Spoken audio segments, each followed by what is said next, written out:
All right, so I'm going to share my screen. This is a physically, believe it or not, a physically interactive presentation. I want to see if, all right, we'll see if this works. So far, so good. All right, everyone. And in fact, hold on. I have to make sure I share sound and optimize. All right, so let's see if this works here. This session is called The Future of Journalism is Immersive. Let me move this up to the side here. Hopefully you see my slides as they go. The goal here is for it to be interactive, even though I'm physically not there. So I want you to download 3 apps. In actuality, I want you to download 1 app. Some of you are active, not many of you, but some of you are active on Snapchat. The target demographic still has Snapchat and is active in it.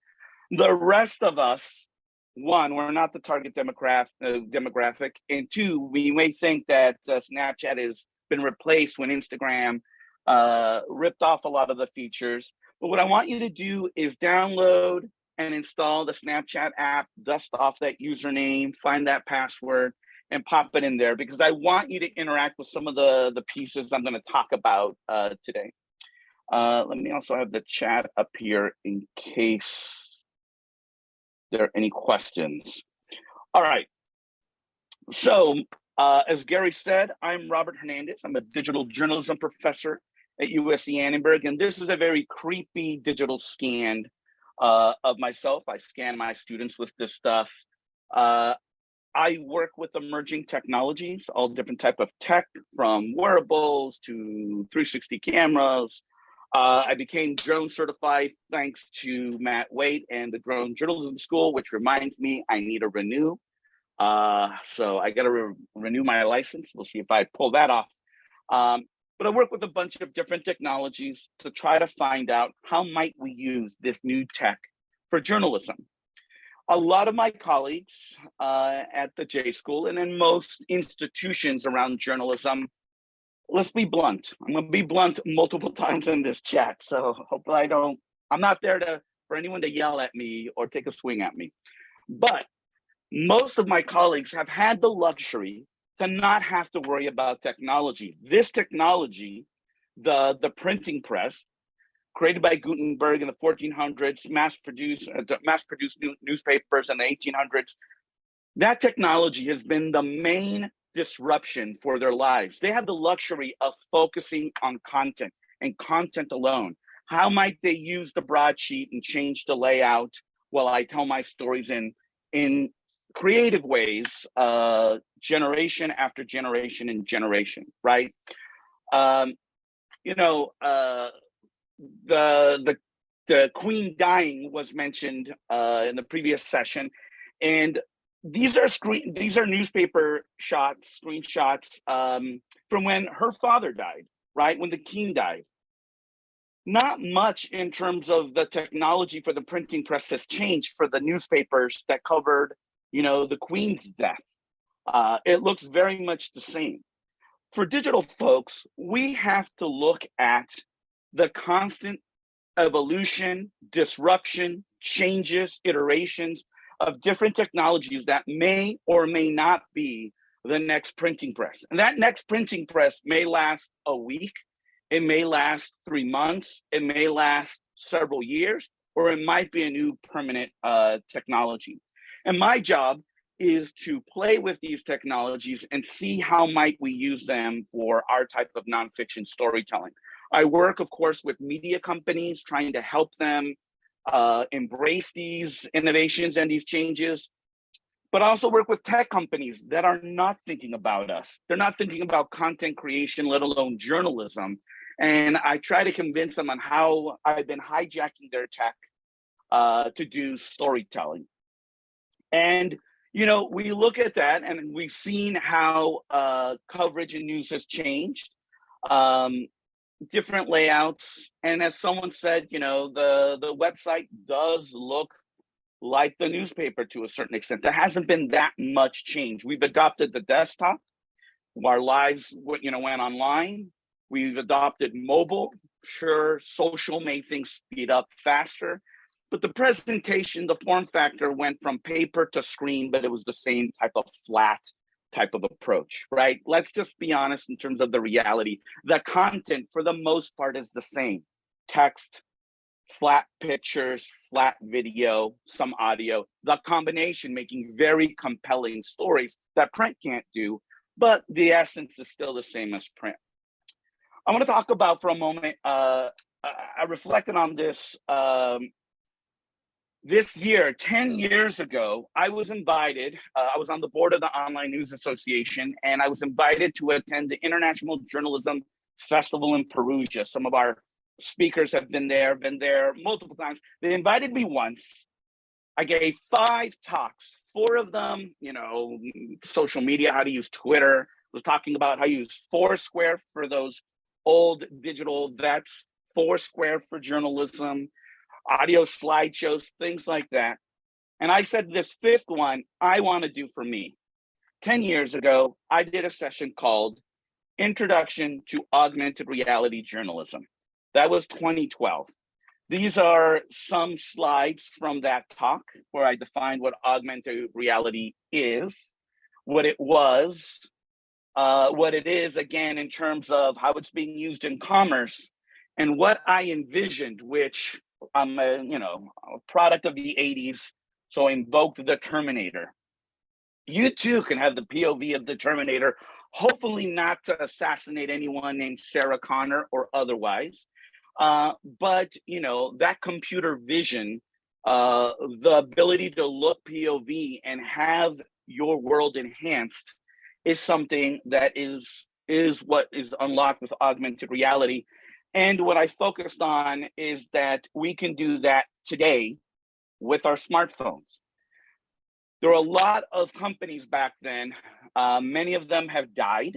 They were purchased, they were acquired. One of them, Junaio, was acquired. Their parent company is called Mataio. They were the ones that Apple acquired and converted into Apple ARKit. But lots have changed in 10 years. And the bottom center is actually a talk, Charlie Rose interviewing someone from Google with Google Glass, right? That's when Google Glass just started to be released, which after I did this talk, the following semester, I did a AR journalism special topics course at Annenberg, USC Annenberg, where I'm at here in LA. And we used Junaio, the Mateo product, to create an augmented reality app that augmented the downtown LA library. So we're on the same page. Augmented reality is when you stay present in this world, and this world is enhanced by digital overlays, right? It's just made better. So here's an example of one of the things where we used a physical sculpture as a marker, as an anchor to trigger, to learn about an arson fire from the 80s. You can watch a video, news coverage, and you can watch a photo gallery.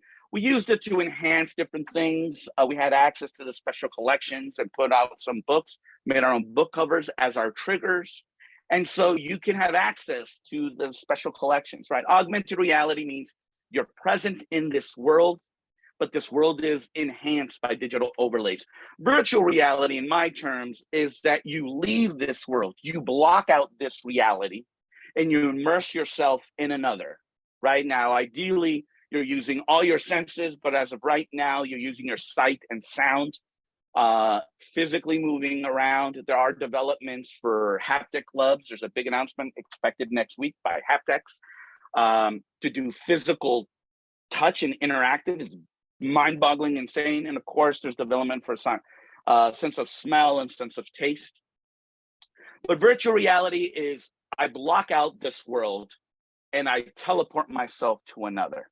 Could be based on reality, could be something else, but I don't see this world, I leave it and I go somewhere else. So I want you to kind of keep those terms in mind, right? right back then when I did my 2013 AR journalism class, there was a colleague, Mark Billinghurst, that had this slide that talked about the evolution of tech.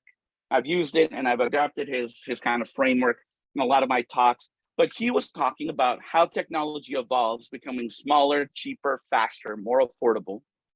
And what was the next stage? And at that time, my friends, it was Google Glass.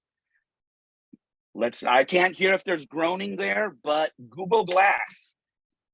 In 2014, I took one for the team, got Google Glass, and created a course about glass journalism, Google Glass journalism, a wearable device with a camera and a screen that keeps you present in this reality, but can be enhanced, right? So I got written up about by a lot of publications. It's awkward to look at. Let me cover that up. And I had the privilege to be written up about by the Wall Street Journal, Fast Company, even Coca-Cola wrote about the class. And we got to play in this space to try to figure out what we called micro stories or stories at a glance. When the screen is that small, what could we do to tell these stories? These were my mixture of grad and undergrad students. You can see the diversity, both in gender and ethnicity, very much LA, very much the reality of the real world, counter to what you might find in J schools, journalism schools skew majority women, as just the university in general skews towards majority women population. And we also partnered up with engineering students, which skews more male.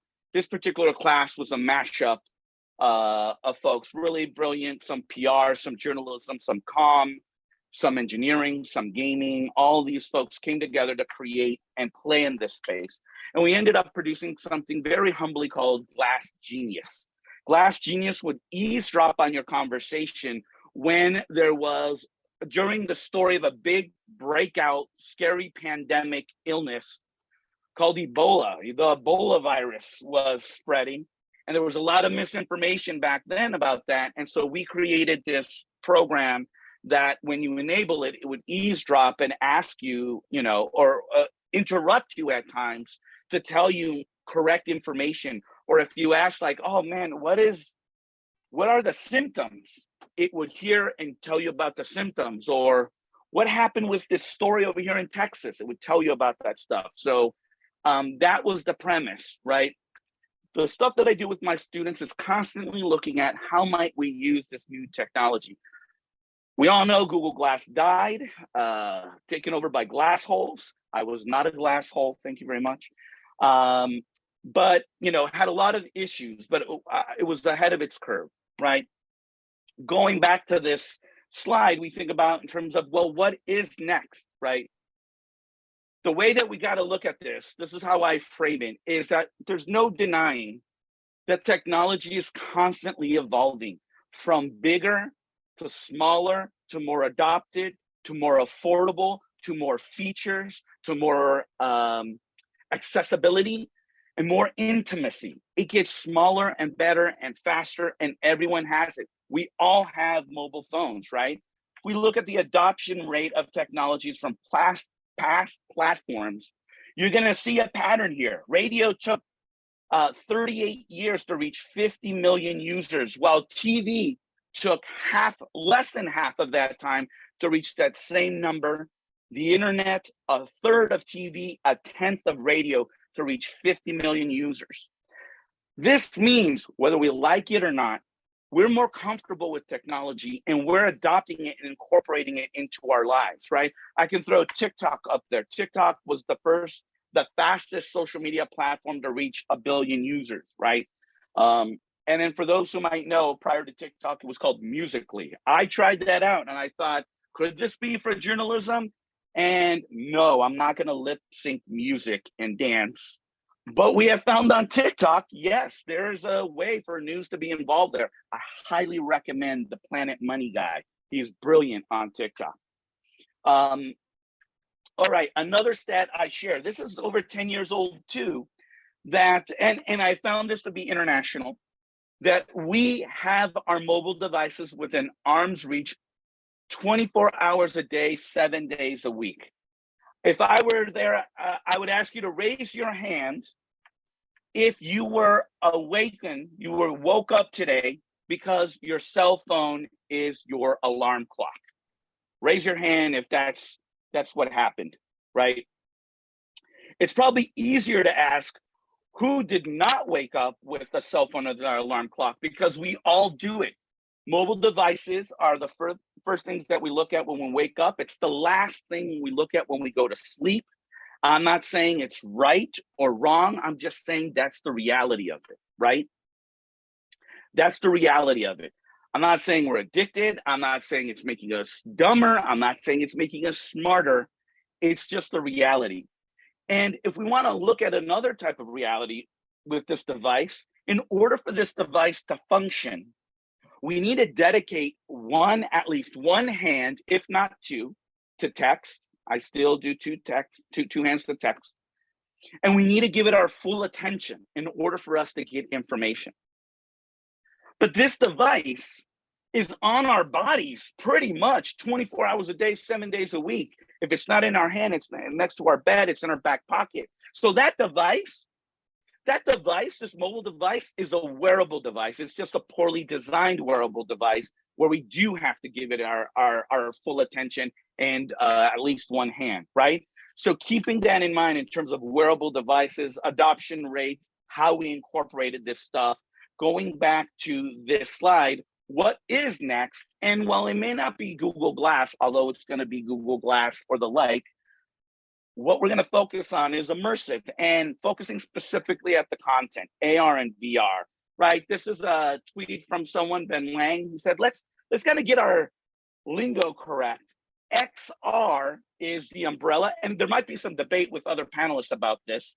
AR is, again, that mixed, present in reality and enhanced digital overlays. Virtual reality, I leave this reality and I'm immerse myself in another. And then MR, mixed reality, was actually coined by marketing department at Microsoft. So there's some hesitancy to use that, but let's, for vocabulary simplicity's sake, say MR, mixed reality, a headset that can do both, is the future device that this is going towards, right? So just kind of like, let's use those vocabularies there. Well, what's this mean for news? Well, first, this is where I'm going to throw my first Molotov, and hopefully I don't get anyone too upset, but the future of journalism is not virtual reality. That's right, I said it. The future of journalism, wait. Not in a mobile-first world, not yet at least. So the immediate future of journalism is not virtual reality, okay? Let me say that again. The immediate future of journalism is not virtual reality, okay?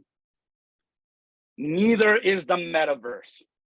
I know there's a lot of interest and development, and some colleagues that I love dearly are working and preaching this. And yes, the future is in the metaverse, but not really, for multiple reasons.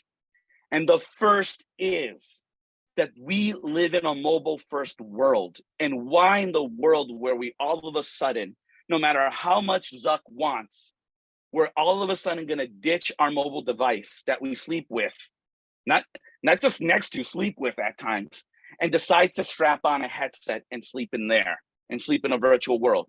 Listen, y'all, this is the future of computers. Screenless computers are the future of technology, and the metaverse will definitely be a part of it. And that is VR, but mixed reality, a headset that does both, is the brighter path forward. And someone asked, what is Facebook doing wrong? In my opinion, Facebook is being led by engineers, and the engineers don't have the magic to see what really inspires people. Virtual reality technology has been around for a really long time, led by engineers, but it wasn't until Nani de la Peña did a story about the human condition that brought back this renaissance into this technology. So these engineers, these graphics, or even photorealistic graphics are not going to be enough. What I wrote a tweet thread the other day about Imagineers from Disney. That's what they need. They need creatives that understand and live in the real world and will know how to blend these things in a more natural setting. The metaverse will definitely be better for work in the future, better than these Zoom calls. We can meet in the metaverse and you can take a swing at me virtually. I won't feel it, but you can invade my personal space and I will feel uncomfortable. But it's not the future of journalism right now, okay?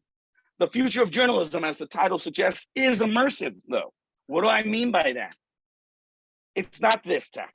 It's not Google Glass, kind of, okay? In the mobile-first world, we do want a device like this, but our tech is not here yet. Or is it? No, it's not here yet. But there's a lot of work being done. In the upper corner is Facebook's Project Aria. Super tricked out glasses as of right now. I'm hoping they're well paid, but staffers at Meta are wearing these glasses. And the company is just consuming so much data about how they interact with the world. Where do they look? Do they look at advertising? How do they look at the TV? How do they look down on their phones? How they navigate in the real world? This project launched right before COVID, so I don't know. I actually haven't heard that much of an update, except that it's still happening. To the upper corner over here, the red Ray-Bans, that's a product that released called Facebook Stories, which y'all is a knockoff of. In the middle here is Snapchat. Again, I don't mean to start fires with Meta, but a lot of their innovation comes from being inspired by other companies. And Snap has been leading the way with their glasses that get worse looking, y'all. But they're trying. On the left over here, Echo Frames, that's a real product from Amazon that led to one of the most awkward headlines. Have Alexa sit on your face. That was really bad journalism. But it's having these smart glasses on you with a very limited things that Alexa can do. And then the lower corner was from the last Google I/O, the showcasing of these glasses that allowed two people speaking different languages to communicate to one another, because it was kind of like the Google Glass genius was eavesdropping, converting the audio to text. It's one of the easiest hacks ever. Speech to text, Google Translate, text to speech, and you're having a conversation in near real time in two different native languages, right? That's a real thing that they've announced. What is not real is on the right there. Hopefully no one got too excited. The eyeglass, Google, Apple Glass, I don't know what they're gonna call it, but there have been so many obsessive takes on this is the week. Okay, this is the developers conference. They're gonna announce it. Look at the animation, the one where they had every avatar had glasses. They had glasses. This is the moment. No, it has not happened yet. But we're all waiting for when Apple announces their product. And y'all, we all know this. When Apple drops that product, the game is going to change. I'm gonna jump ahead a little bit and just say, when Apple drops that product, the game is going to change. And I'm gonna ask you, did you prepare for that? Did you do these forms of journalism? Or are you gonna play catch up like we did with desktop, with mobile, with social in the journalism world? It's coming. The future of journalism may not be VR right now, but this is coming and it exists. This is the metaverse that we're going to see first. And we're seeing it in Hollywood, of course. These are all very dystopian movies, some of them, about a screenless future where we don't need monitors. The world is our monitor and everything is enhanced, right? This is augmented reality and it's over the top, but it shows you what I think the metaverse will be. We live in a perfect metaverse with our existing devices without having to buy a new headset that Zuckerberg wants us to buy or anyone wants us to buy. We have our devices right now. And of course, in the future, it'll be a mixed reality. But again, what does this have to do with journalism? Well, let me also kind of set the table a little bit. A lot of fantastic people have been prototyping immersive journalism, whether it's in VR, whether it's in 360, AR. There's been fantastic work done. Again, Nani de la Peña, you know, the godmother of VR, she earns that name, that title purposefully. The New York Times has played in this spaces, hot and cold in different approaches. The Guardian played in the spaces. After having a video mocking VR, how to read the New Yorker in VR, the New Yorker published this piece that is perhaps the best immersive journalism to date. Take a look at it, not only in the headset mode, but on your desktop mode. It is jaw-droppingly brilliant, re-educated, phenomenal piece of journalism that does not look like a derivative work from the printing press, right? It's pretty phenomenal, the work. A lot of people have been working in this space, and so have my students and I. We produce under the name JOVRNALISM, that's how you pronounce it, JOVRNALISM. We have the trademark for it. We have worked with a variety of different media companies. If you're a media company and you want to experiment in these spaces, slide into my DMs and let's chat. We have produced different type of immersive content for a variety of media companies, some that already do this stuff, some that did not and wanted to play. And we also work with tech companies that may or may not think about journalism, like I talked about before, and we hit them up and we pitch them ideas and we beg, borrow, but we don't steal, but we borrow a lot of their hardware or software in order for us to do this type of prototyping. I can't believe I'm going to say this joke, but I'm going to say it.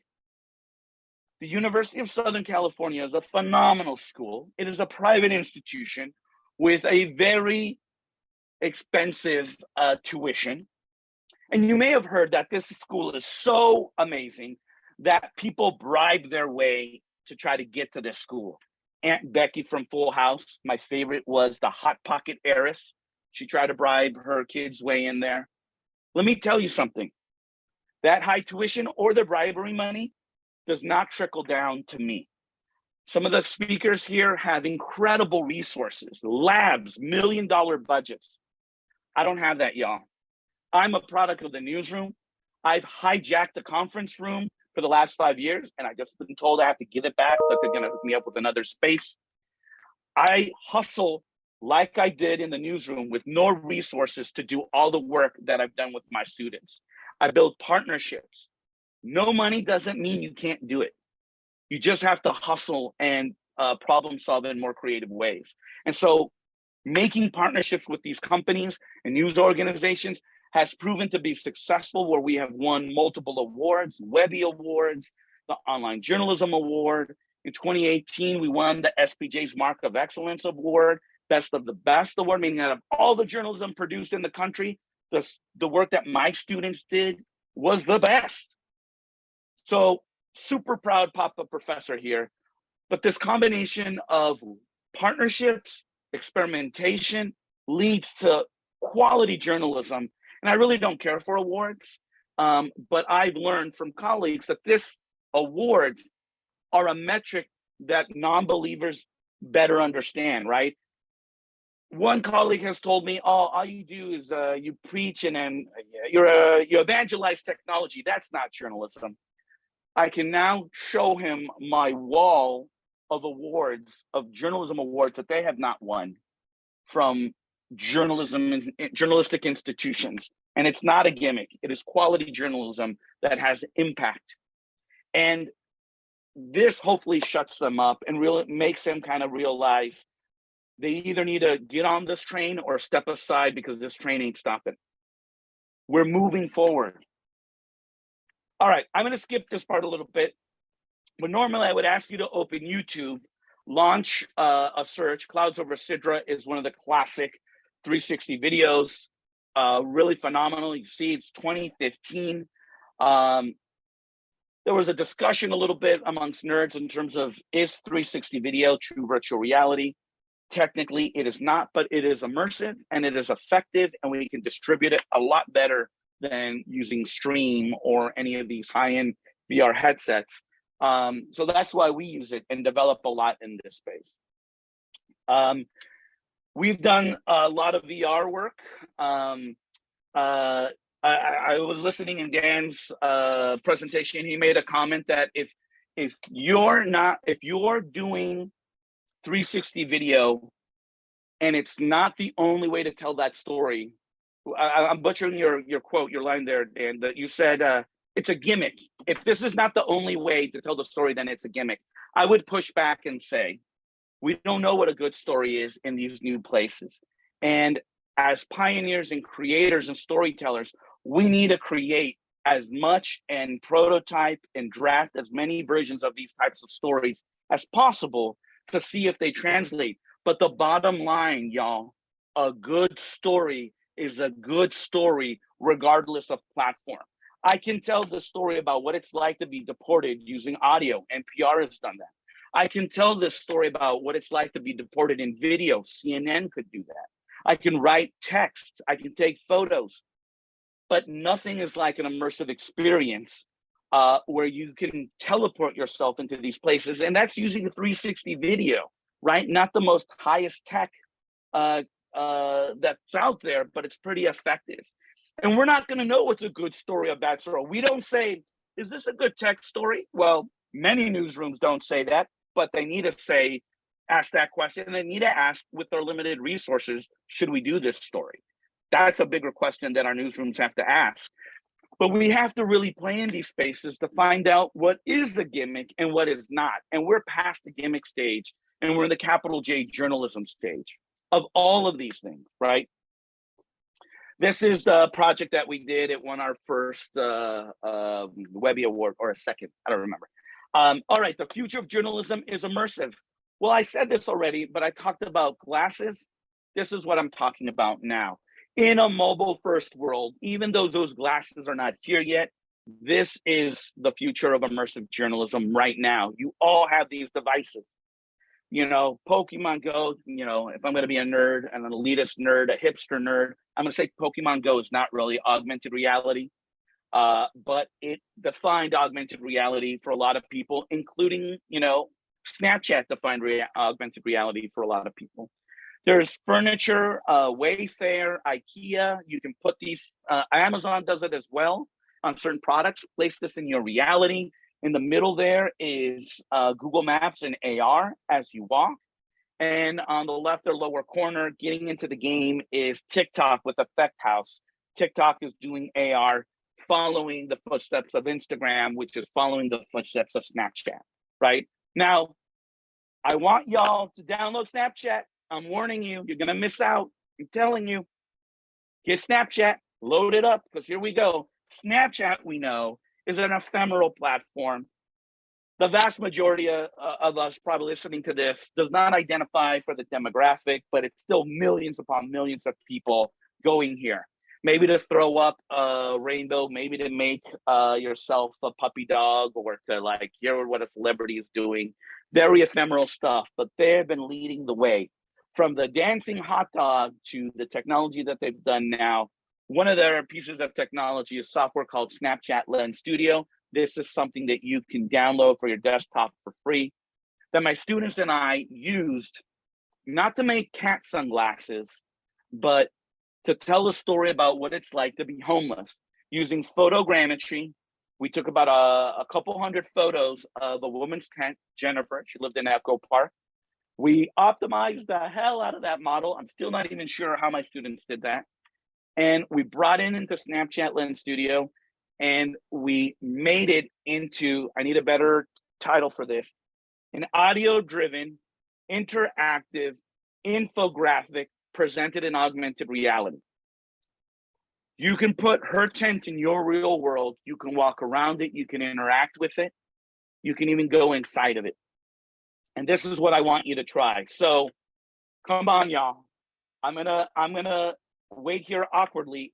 If someone can turn on the camera so I can see the auditorium, please get up to this screen, do the animation on the left. See that animation? Launch Snapchat, point your device. I'm gonna do it with y'all. You launch Snapchat, you point it at the snap code. It actually starts detecting snap codes automatically now, but you can press and hold like you're physically pressing a button. Press and hold like you're physically pressing a button, and you will load up the lens. And you should see a lens with that icon. If you got it to work, it'll say unmute your phone and tap on the ground. I want y'all to get up from your chair. I'm virtually not there, but you're physically there. I want you to get up from your chair, look for an open spot, and tap to place the tent in your reality. Make sure your audio switch is on. Make sure your audio volume is on so you can hear it. But what's going to happen is Jennifer is going to welcome you. Let me tap it here. Jennifer is going to welcome you to this place, and you can walk around and do a tour of her homeless, her dwelling, right? And what's really awesome, this is why I want you to physically get up from your seat. You can crouch down and go inside her home and what's called hold presence. That's the thing that we strive for. Hold presence with her living room, her dining room, her kitchen, her 1-bedroom apartment. Now, Matt Waite has told me he's going to physically be there. So if you need help, he can help. I've asked him to bring a ruler. Well, if no one's doing it, he's supposed to hit you in the back of the hand. No, he's not. He might, though. I want you to try this. I want you to try this because we can describe all this stuff, but it isn't until you do it that it works, right? That it clicks. I'm going to move on. So hopefully you did it. There'll be 3 more experiences for you to try out. This is a screen capture of that experience.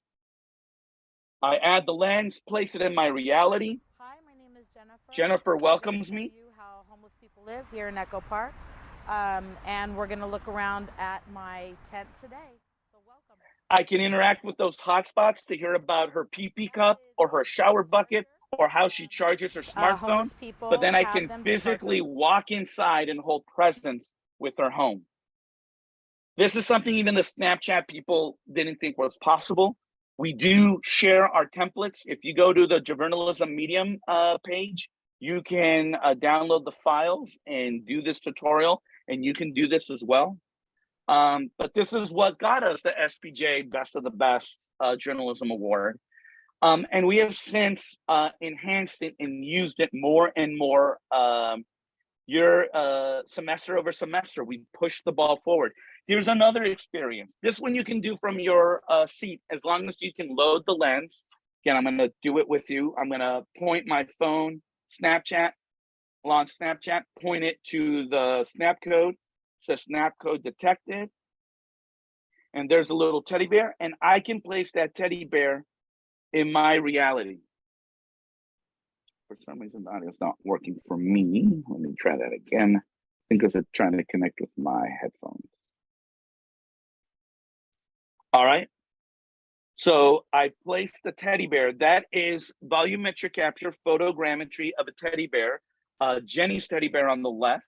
This is a plush toy given to kids when they're separated from their parents, not at the border, but when parents, Child Protective Services separate kids from their parents to kind of help them with that transition, they give them a plush toy. And for Jenny, that was something that she held on to, something that even though she's a social worker, working with kids being, taken from their homes, working with them to go through the process, she still has that at her desk to remind her about everything she went through. And it's really important to her. But for Miriam, the woman on the right, she and other younger kids really hate these teddy bears because sometimes they're separated from their parents multiple times. And they get this stupid teddy bear as like a consolation prize. And so she told us that kids often chuck the teddy bear to the roof of the courthouse. We could not find that roof. but you can hear the story of both perspectives, right? So you can hit the audio button to hear that. We've also done AR portals. Oh, here's a screen recording of that. So this is a teddy bear I placed on this table. I'm hoping y'all have done it so you can see it. It looks like it's really there. And then I can hear the stories. That's Jenny telling me about her story. And has always sat on my desk throughout my professional career. And here's Miriam telling us her experience. I was 9 years old and I was very young, and I just... So artifacts and items, bringing them to your reality is something that you can do. And normally, back in the day when we did that thing in the library, you had to use technology to make your own proprietary app.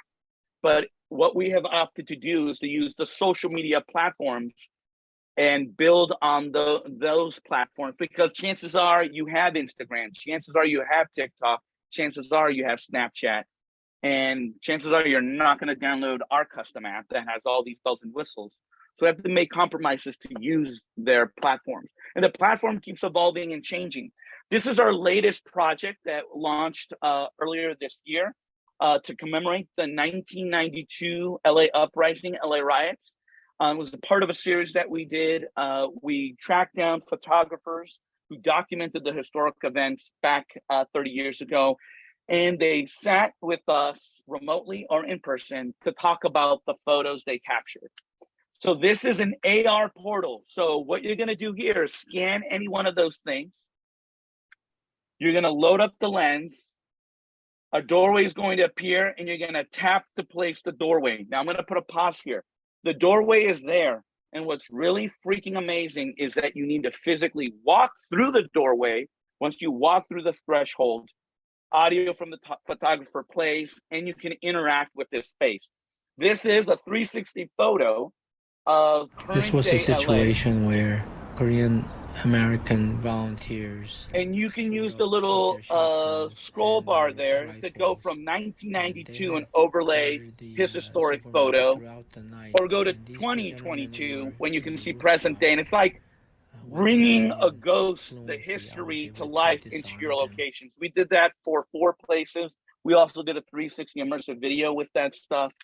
But this is something that we can do now, immersive, without having to buy equipment, without having, hopefully, to download an app that you never heard of. These are things that you can do now. If you want to learn more about the LA Uprising Project, that's the URL. And while we've been working in this space, where I did my class 2013, you may have seen a couple years ago, a headline where Meta and the New York Times made a multi-year augmented reality reporting commitment. Lucky New York Times, with they're so financially strapped, God bless them. This other company that's a startup called Meta gave them millions of dollars to try to play in this space. And Meta has done this before with video. And I'm not talking about pivot to video and that drama. I'm talking about trying to get content creators of influence to play in these spaces, to be creative, and force them, pay them to try to create the first drafts of this type of journalism. If you want to see the work that they do now, you can go to the New York Times Instagram account, look for the 4th column, the little thing with the 3 stars, click on that. You may have never known it was there. And what you'll see is the collection of their augmented reality lenses done on Instagram. They're not lenses, they're called filters. Different twist on the vocabulary. They're filters. And they do a lot of games, but they do a lot of really cool infographics as well. One of the first ones I really appreciated was about air pollution. Those black dots show you how polluted the air is around the world. You can put in your location. In the center, it's showing you how very unhealthy the air is during the California wildfires. I'm here pointing at my white wall, but imagine pointing this into your reality and augmenting it and feeling the pollution around you and comparing it to the extreme pollution in New Delhi on some of the worst days there. And when I did this the first time, my lungs started to hurt because you felt it. right? This isn't the metaverse. This isn't a headset on there. This is your phone. And we get so engrossed into our phones that this is a really effective way of telling stories, an immersive way in telling stories without having to put on that expensive headset with technology that exists now. They have this really cool thing amongst them where you can put a tabletop graphic and learn about the wildfires and things like that. We're actually trying to create a template this semester for that stuff. It's really complicated, but we want to give away that template so other news organizations can do this kind of stuff. But I want to also give a shout out. Oh, well, one of the things is we did Instagram filter. We try to play with the gamification, forward facing cameras to kind of ask you of these two, you may have seen like, which Disney princess are you? Which Star Wars character are you? Which Harry Potter house would you go to? Those randomizers. We use that infrastructure to say, of these two randomized items, which one has sold more during the pandemic, sunscreen or disinfectant? And then we have you flip the camera to reveal that stuff. This was done in 2019, early 2020, when we had to pivot. And before we went to lockdown, we were doing this stuff, right? So if Meta is there and you have little crumbs of that $1 million that fell out of your pocket when you went to the New York Times, you want to roll some of those dimes my way, my students would love to do the prototyping. I got to ask you guys, don't judge me. All right, I want to give a shout out. I heard his voice. Well, I was looking forward to hanging out with him. Ray Soto there, formerly of Gannett in the USA Today. I looked at different AR pieces and, I just saw one. Oh, I forgot to include into the slides, you guys. One that they did about here in LA. KTLA did a story about this new wildlife bridge crossing that is presented in Snapchat. It's phenomenal. Really, phenomenal in terms of the functionality. Has some UI issues, design-wise, not functionality-wise. That I think is the level has been elevated. But I want to give a shout out to this particular one. Embracing the true crime obsession in podcasts using the power of augmented reality. USA Today did this explore the crime scene type of infographic presentation. You hear audio, walks you through, you click through. Here, I can swipe through and see different crime scene photos in location and things like that. To have this interactivity presented in this really engrossing storytelling, to see physical spaces come to life in your reality from a room or to an entire hotel building, which will be the next set of scenes. Really cool use of augmented reality for a tabletop experience, right? This is the future of journalism. The future of journalism is immersive. The future of journalism is immersive now with mobile devices.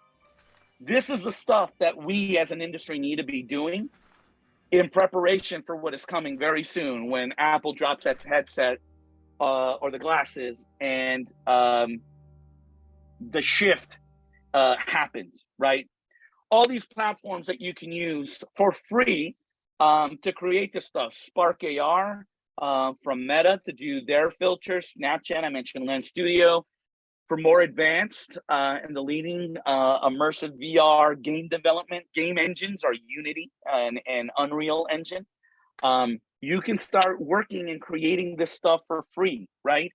You don't need bribery money or tuition money to trickle down to you. You don't need money from, the biggest social media company. You don't need money from your newsroom for you to start playing in these places right now and start trying to prototype the first versions of journalism, right? Now, a lot of these things require 3D modeling, and I want to give a shout out to this app. It launched on iPhone. It's now on Android as well. It's called Polycam. Polycam is one of many different approaches on how you can do volumetric capture. The leading platform, the one that we did the housing tent, the homeless tent, was using capturing reality. I always get it confused. Reality Capture is the software, and Capturing Reality is the company. They got acquired, and now they're more affordable, but used to be thousands of dollars. HP has a camera for about $500. There used to be these cameras that you can attach to your iPad. Nani told me about this website called icecloud3d.com, where you can upload a couple of pictures and for free make 3D models. But hands down, the best app out there is Polycam, and you don't need the LiDAR one. You can use your any old, as long as you download the app, iPhone, to do photorealistic 3D captures through photos, not LiDAR. So here in real time, it's showing you taking pictures of this beautiful colored horse, and it makes a 3D model in seconds. And then you can export that. That's where they charge you if you want a pro account. I think it's like $60 a year. But you can export that into Unity, into Blender, optimize that to put it into Spark AR or Instagram. And you can animate it, right? What Dan said about the T-pose, that's what you would do. You would put these anchors to animate this stuff, right? Polycam just announced a partnership or a project called Backup Ukraine, where they're asking people to safely volunteer, if they're in Ukraine, to scan historical artifacts, statues, beautiful public works of art that are threatened by being bombed during this Russian war, the aggression from Russia. Capture it before it's destroyed. And I think it's a brilliant use of this technology, which of course is a natural use for us in storytelling.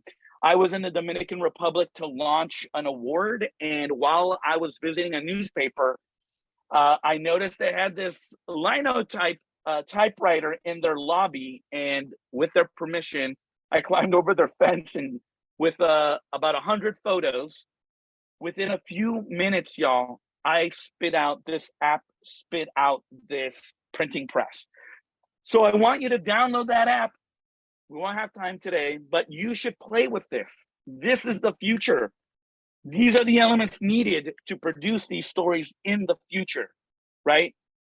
For free, it's not bad. I want to leave you guys with this, that it's not the device that is the future of journalism. It's not the technology, it's the content. But it's the content optimized for the user and the device. And this used to be my go-to kind of sign off, but I've changed it because it's optimized for the device of now, right? Right now, it's our mobile phones. It may be, and hopefully will be, the smart glasses, or it will be those MR instead of VR headsets. We're not there, but we are here with these mobile devices. Everyone has them now. This is why you need to play with this stuff now, right? And the other quote I ended is Brian Solis, who says disruption is either going to happen to you or because of you. One of these is a lot more secure in terms of jobs. The other, you may be displaced. So if you're hearing all these things about layoffs, why don't you get ahead of the curve and start playing in these places? Go attend those hands-on workshops that are going to be happening this afternoon. Interact with these leaders. Y'all, they're incredibly talented. They're my friends. I'm so jealous to get to hang out with them. I know they had dinner the other day, and I was like, I'm missing out. You want to interact with them, and you can catch up and find yourself being a leader very quickly in these spaces. Don't wait. Don't wait till Apple drops. Don't wait till the New York Times announces another new campaign. You can do this now for no money, for damn near free, to start producing this stuff.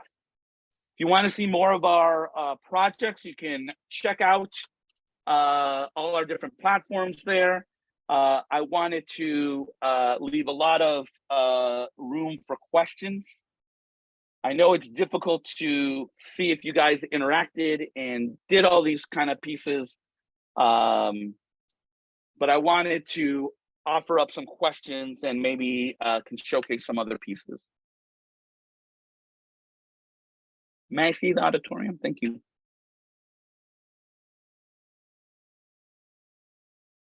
Any questions? Robert, it's Matt. You didn't tell me that I would. Hello, sir. You didn't tell me I'd have to create a Snapchat account for this. So Welcome to the future, man. We got beef now. I have found the delete account app. So the delete account button. So you can always remove it. So talk to me about, for students that are interested in doing this, talk about the technical challenges you have to overcome. Like what are the things that you're learning on the fly that you didn't expect to learn when you walked into a journalism school? Great question. And you may not like my answer, but the biggest thing to overcome is your fear of technology and imposter syndrome, thinking that only wizards do this stuff. You don't have to be coding or soldering.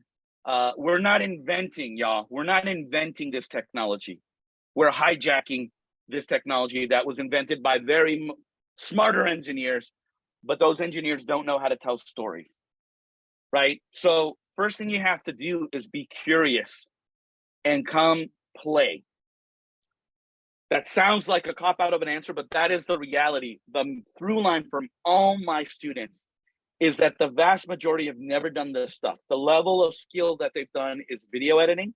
And so 360 videos are a great gateway drug into immersive. But you can now download these templates. Here, I'll share my screen one more time so you can see the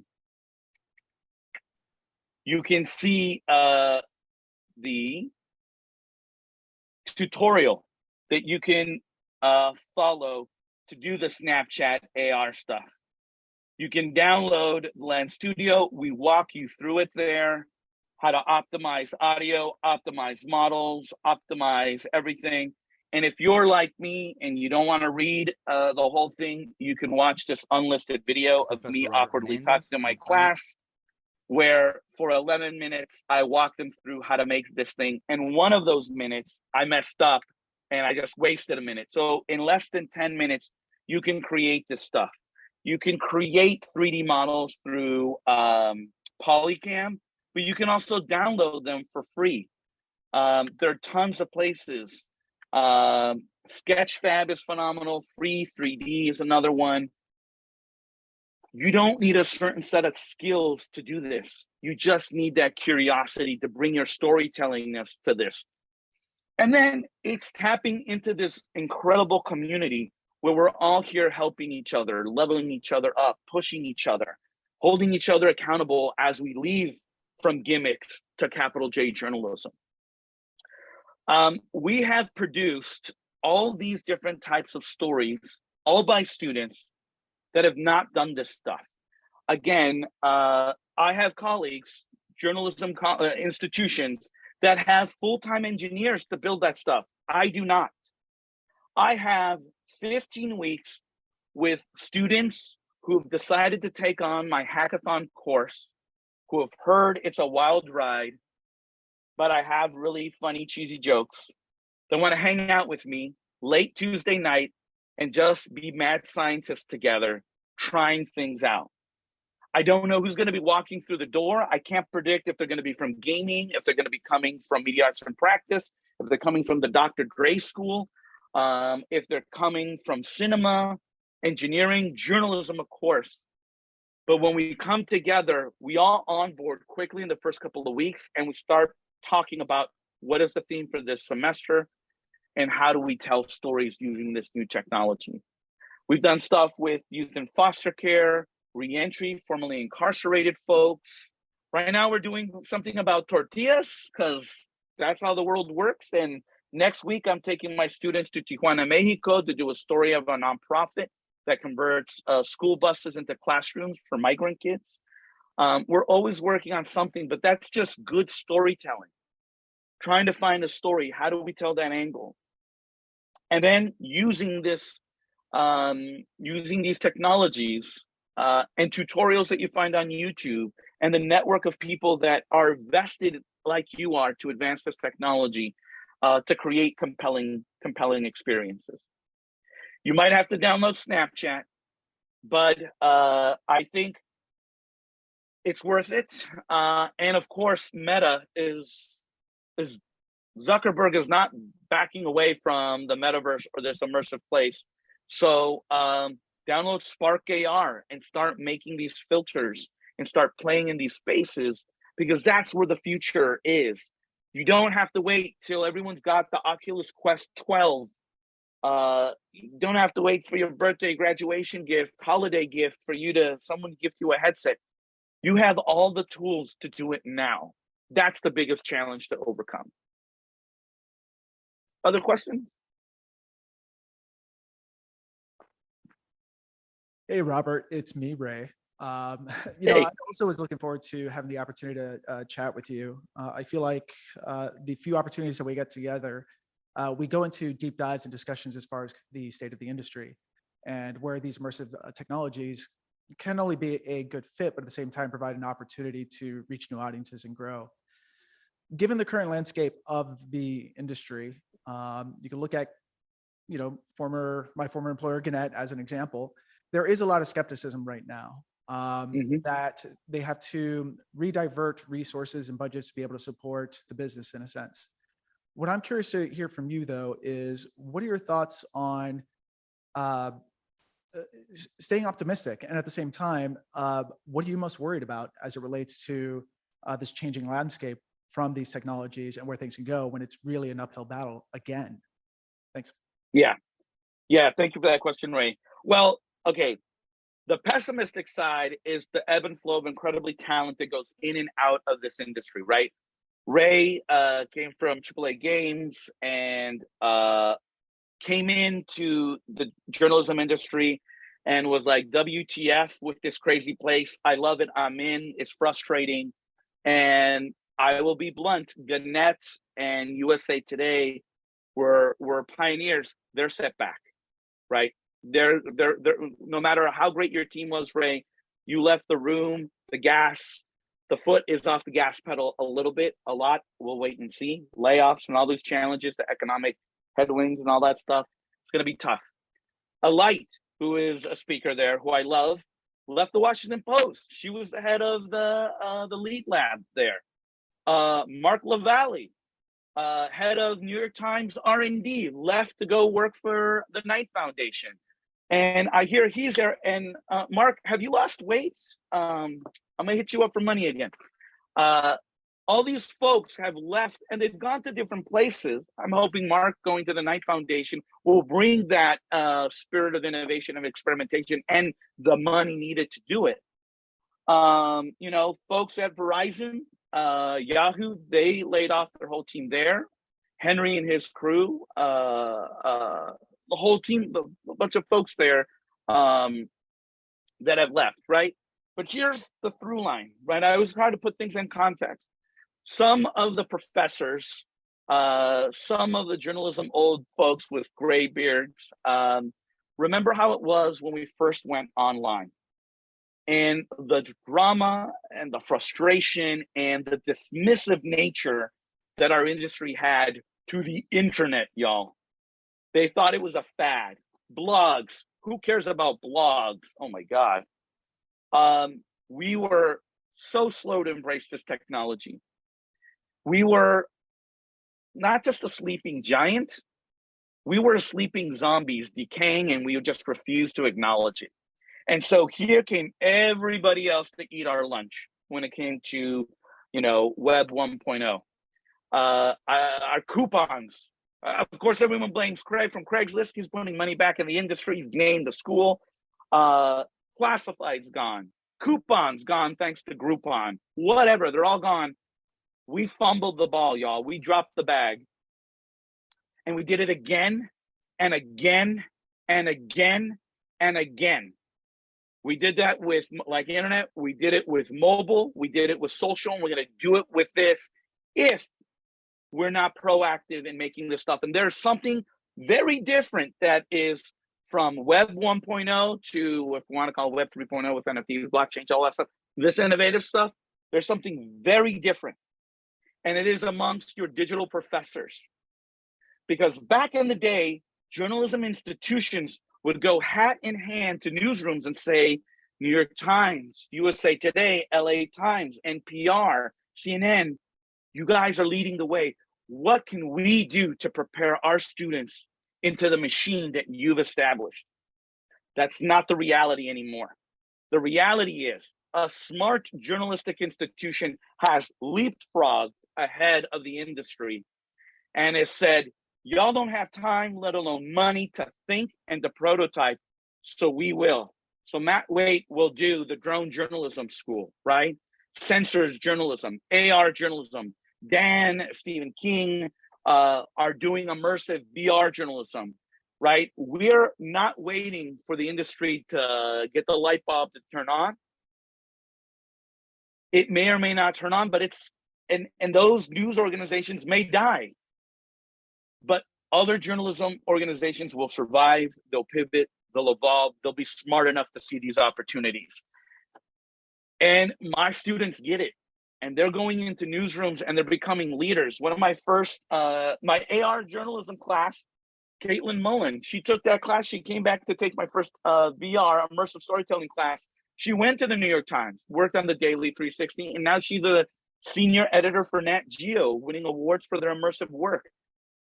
I use the framework of the Dumbledore Army for Harry Potter heads. My students are my army that I'm using to go into our industry. And to quote a CEO from Magic Leap, I asked him what kept him optimistic during these times. And he said, look, I'm not trying to work with muggles to teach them magic. I'm working with wizards and having a great time playing with magic. And that's what keeps me optimistic. My students are wizards.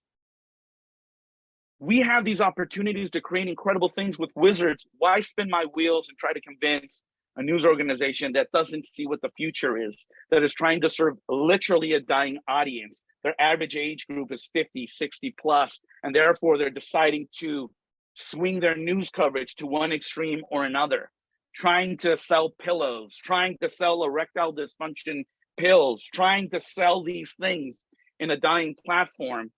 I can't roll with them right now. I'm going to roll with the people who get this stuff and are playing and are getting ahead of the curve before Apple drops their glasses. Hey, Robert, I think I'm probably the last question. Is Pacheco. I don't know if you can see us, but I'm right here. I can. I see the back of you. Yeah. Oh, weird. Okay. Hi. Given everything you were saying, I mean, I definitely agree with you. It's sort of, dark times industry-wise. What do you think the potential is for just like a pure immersive journalism startups for these students and freelance, shop like themselves, not just, with working with us professors? I mean, because that's an opportunity. So I just wanted to hear your thoughts on that. That's a brilliant idea. The first thing that I think y'all should do is download the Polycam app. And it's pretty logical and obvious that when you write a text story, you take pictures with your phone, and that's part of the package. That's standard now, right? Well, you can now do capturing 3D model, and believe me, that's going to be a part of the toolkit. Hey, can you do a 3D model of something, and we'll embed it into the story? You can do that with Sketchfab. Something you can do right now and charge money for it. Hey, y'all, I put text, I put photos, but for $50 more, dude, $150 more, there's this 3D model that you can use and people can interact with. You can do that now, not hardcore technology whatsoever. That startup publication, I think that's a little bit outside of the comfort zone for people in terms of the consumption, but that doesn't mean it's not going to happen. I think if we look at TikTok, the fact that TikTok is incorporating AR, that shows you where it is going. Y'all, you're not supposed to use this word, but immersive is inevitable. Immersive is inevitable. It's all about timing. And what do you want to do? Do you want to wait till it goes mainstream, or do you want to be ahead of the curve and not spend $1 million, but spend $30 to prototype, to learn, to watch YouTube tutorials, to start incorporating into your coverage? And when that opportunity comes up, maybe you can get that VC money to do immersive magazine. We're approached by a magazine company that wanted to do an immersive edition for their high-end magazine. And we talked about it, and there's some opportunities there, but I don't know if we're there yet, but it is coming. And Dan is correct. It's not going to be me and Dan doing that startup. It's going to be you, the students, doing that startup. And you can do it. Be a better Zuckerberg, please. Be a better CEO than these wonderful individuals who've changed society for good and bad. Do learn from their mistakes, but take advantage of this opportunity, because it's insane that these disruptions are happening time after time in our lifetime. And it's going to happen again. Just like the internet changed our lives, this is going to change our lives in every aspect. So you're going to make a lot of money if you're smart about it. And if you do this and you make a lot of money, and this was the moment that inspired you, feel free to send me some money, buy me a drink, buy me lunch. You're welcome. Hey, Robert, this is Gary. This is fantastic. You've been wonderful. I realize now I don't have to go to church tomorrow because I've already had all the preaching I agree with. So it's been fantastic. Thanks for sharing your time. I wish you could have been here in person, and there will be future opportunities for that. I hope so. Thank you, Gary. Congratulations on the conference, and I hope to attend one in person soon. Okay, excellent. Thank you much. Take care, everyone.